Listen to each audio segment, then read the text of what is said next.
जी इस्माइल कासिम साहब, आपके ख्याल में निगरान सेटअप टूल हो सकता दे सकता है? बिल्कुल ऑब्वियस सी बात है ना। अब देखिए नसीम सिद्दीकी साहब ने बड़ा अच्छा इसको एक्सप्लेन किया, लेकिन उन्होंने 2-3 दफ़ा कहा मुझे नहीं समझ आ रही कि क्यों ये इलेक्शन से भाग रहे हैं। इस वजह से भाग रहे हैं बिकॉज कुछ पता है आगे अवाम जूते मारेगी। आप वोट लेने जाएंगे, अवाम छोड़ेगी नहीं, आप हल्कों में उतरेंगे किस तरह? आप तो गाड़ियों से नहीं उतर सकेंगे वहाँ पे। पता है कि अवाम वहाँ पे खड़ी इंतजार कर रही है और बड़े अरसे से कर रही है। अवाम को आपने इस हद तक गम और गुस्से की बात की जाती है ना इदारों की, अवाम का गम और गुस्सा इस दफ़ा, उससे डरे आप, और ये डरे हुए हैं क्योंकि परफॉर्मेंस कोई नहीं है ना। देखें, पहले आपका ख्याल था कि हम अवाम को बेवकूफ़ बनाएंगे, फिर आपने सोचा कि हम जाके वो अपना मांगने जाएंगे, बाहर भी आप मांगने गए, वहाँ पे भी कुछ नहीं मिल रहा। फिर आपने आके अचानक से जिनेवा कॉन्फ्रेंस के बाद कह दिया कि पूरा मुल्क मीशत बहाल होगी हमारी, वहाँ से भी आपको जवाब हो गया। आलमी इदारे ने इमदाद थी वो भी मौखर कर दी। सऊदीया गए थे, उन्होंने कहा भाई हम नहीं देते, प्रोजेक्ट बेस्ड इन्वेस्टमेंट कर देंगे, वैसे नहीं करेंगे, वापस जाओ।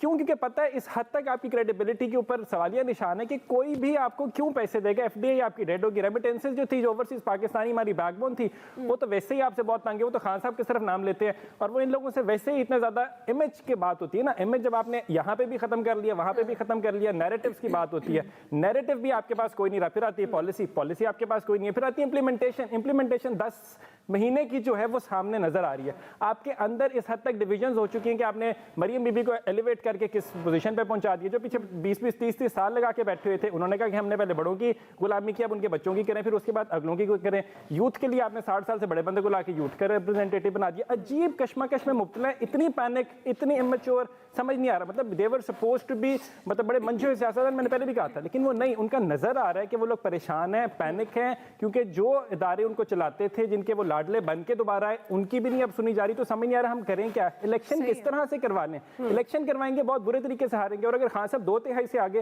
फिर तो पूरे स्ट्रक्चर को ओवरहॉल कर देंगे। और जहां तक टेक्निकलिटीज की बात है, बेशबहा हैं इसके अंदर टेक्निकलिटीज जो कि निकल सकती हैं, लेकिन मैं कहता हूं फिर उनको भी आप अमेंडमेंट्स कर ले जाके। ये टेक्निकलिटीज वाला वर्ड जो, इससे तो बचे ना, आम इंतखाबात करवाएं, आप जाके उसी को लटकाई जा रहे हैं मुल्क आपका सिर्फ तो नहीं है। साहब, आपके ख्याल में ऐसा माहौल बन सकता है कि इलेक्शन ना हो वक्त पर? पंजाब और केपी की खास तौर पर हम बात करें, दुआ बड़ी तमाम जो है माहिरीन राय सब दोस्तों ने दी।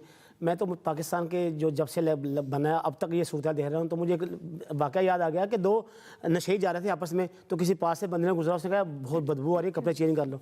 तो उन्होंने आपस में कपड़े चेंज कर लिए, चल पड़े। तो पाकिस्तान की जो मौजूदा सूरत हाल है ना, वो क्या में पाकिस्तान से लेके अब तक यही है कि हर आने वाली हुकूमत जो है वो कहते हैं मैं ठीक था, वो दूसरा गलत था। तो हमें कपड़े एक्सचेंज भी कहते हैं, हमें कपड़े एक्सचेंज नहीं करने हैं खुदा के लिए, इस पाकिस्तान की बेहतरी के लिए एक बात करनी है। तो जहाँ तक रहा इलेक्शन की बात, तो 70 अरब रुपया चाहिए दुआ इलेक्शन करवाने के लिए। आप मुझे बताएं कि पाकिस्तान की मशी सूरत हमारे पास जो ज़हायर मौजूद हैं वो तो 4.9 तक वो आ गए हैं, वो आप इंतहाई कम आ गए हैं। सऊदी अरब इनकार कर चुका है, खलीजी रियासतें देने के लिए तैयार नहीं है।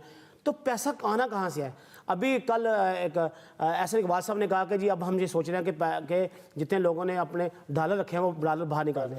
तो जब वो हमें वो लोग कह रहे हैं खुदा के लिए सियासतदानों के पास जितना पैसा पड़ा है वो भी बाहर निकाल लें, तमाम सही जमाते हैं। बात से बात किया कि मुझे तो नहीं लगता 85 बंदों के इस्तीफे मंजूर हो गए हैं कौमी असम्बली में, आगे मजीद कब आ सकते हैं ये भी को पता नहीं। आप मुझे बताएं कि इलेक्शन कमीशन कंट्रोवर्शियल है कि उसको पोलिटिकल जमातें मानने के लिए तैयार नहीं है। सदर पाकिस्तान को फैसला कर रहे हैं, उससे पीडीएम की जमातें करने के लिए तैयार नहीं है, पीडीएम के फैसले को पीटीआई मानने के लिए तैयार नहीं है। तो इस तमाम सूरत हाल में इलेक्शन होंगे कैसे? इसलिए 70 अरब चाहिए। अभी देखें, अभी ज़मीनी इलेक्शन है, उसके बाद कौमी असम्बली के ज़मीनी इलेक्शन है, फिर जनरल इलेक्शन है।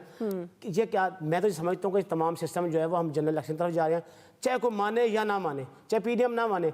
इस तमाम सूरत हाल में अगर सदर पाकिस्तान कुछ कर सकते हैं, लेकिन मेरा नहीं ख्याल कि उस पर भी तमाम, मेरा तो जाती रहा है, क्योंकि शक किसी लोगों को इतराज़ भी हो इस बात को, लेकिन सूरत हाल यह है कि तमाम पार्लियामानी पार्टियां इस बात की ख्वाह हैं, इस बात की ख्वाहिशमंद है कि एस्टेब्लिशमेंट के साथ अच्छे ताल्लुकात होने चाहिए। तो जब तमाम ये बातें मान रहे हैं कि एस्टेब्लिशमेंट अच्छे ताल्लुकात, तो उनको ही सालस मान लिया जाए और वो सबको बिठाकर इनको एक फार्मूला तय किया जाए। सबसे